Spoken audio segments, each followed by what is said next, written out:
Shalom, bertemu kembali dalam Ephrata Devotion pada hari ini. Di pinggir sebuah sungai yang deras, berdirilah sebuah pohon besar yang telah mati. Dahulu ia adalah pohon yang rimbun, namun kini ia hanyalah batang kelabu tanpa daun dan tanpa buah. Pohon itu merasa dirinya sudah tidak berguna. Ia merasa kehadirannya hanya mengotori pemandangan di tepi sungai yang hijau. Suatu musim hujan, arus sungai menjadi sangat ganas. Seekor rusa kecil yang mencoba menyeberang terseret arus dan hampir tenggelam. Saat rusa itu hampir kehabisan tenaga, tubuhnya tersangkut pada dahan pohon kering yang menjuntai rendah ke permukaan air. Kayu yang keras dan kuat itu menahan tubuh si rusa dari gempuran arus hingga air surut. Tak lama kemudian seekor burung elang membangun sarang di puncak pohon itu. Karena tidak ada daun yang menghalangi, elang itu memiliki jarak pandang yang sangat luas untuk menjaga anak-anaknya dari pemangsa. Di bagian bawah, di dalam lubang batangnya yang mulai melapuk, sekelompok lebah mulai menyimpan madu mereka. Pohon itu memang sudah mati secara biologis, ia tidak lagi tumbuh atau berbunga untuk dirinya sendiri. Namun dalam kematiannya, ia justru menjadi pelindung, tempat tinggal dan sumber kehidupan bagi banyak makhluk lainnya.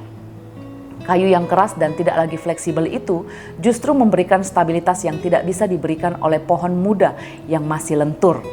Seringkali kita menilai kegunaan hidup kita berdasarkan produktivitas, kekuatan fisik, atau kesuksesan yang terlihat. Saat kita merasa kering, lelah, atau merasa sudah kehilangan masa kejayaan, kita cenderung berpikir bahwa hidup kita tidak lagi memiliki arti bagi Tuhan maupun bagi sesama. Namun di tangan Tuhan, kegunaan seseorang tidak terbatas pada masa mudanya atau kekuatannya saja. Kadang-kadang melalui kerapuhan kita, melalui kegagalan yang pernah kita alami, atau bahkan melalui masa-masa kering dalam hidup, Tuhan bisa menjadikan kita tempat berteduh bagi orang lain yang sedang mengalami badai yang sama. Cukuplah kasih karuniaku bagimu sebab justru dalam kelemahanlah kuasaku menjadi sempurna. 2 Korintus 12 ayat 9. Tuhan Yesus mendapat perlakuan buruk dan tidak adil sampai mati disalibkan. Sebuah peristiwa tragis yang secara kasat mata terlihat sebagai kekalahan. Semua kebaikan, mujizat dan ajarannya seolah akan segera terlupa dan hanya menjadi sesuatu yang pernah ada dengan berlalunya waktu.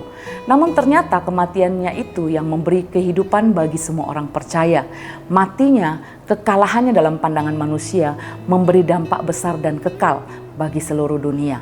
Kehidupan Kristen sejati bukan tentang seberapa besar kita tumbuh untuk diri sendiri, melainkan tentang seberapa banyak hidup kita dalam kondisi apapun menjadi saluran berkat bagi orang di sekitar kita.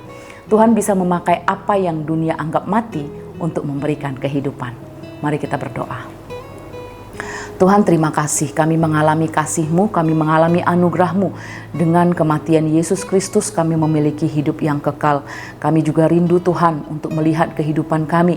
Walaupun di masa-masa sulit, masa-masa kering, tapi kami percaya Tuhan, Tuhan punya rencana bagi hidup kami. Karena itu ajari kami untuk terus melihat bagaimana hidup kami bisa berdampak bukan hanya untuk diri kami sendiri, tetapi juga untuk orang di sekitar kami. Tuhan yang kuatkan kami, buat hidup kami berarti karena kami tinggal di dalam Engkau dan Engkau di dalam kami. Terima kasih Bapa, kami serahkan hidup kami ke dalam tangan-Mu. Dalam nama Yesus Kristus kami berdoa. Amin.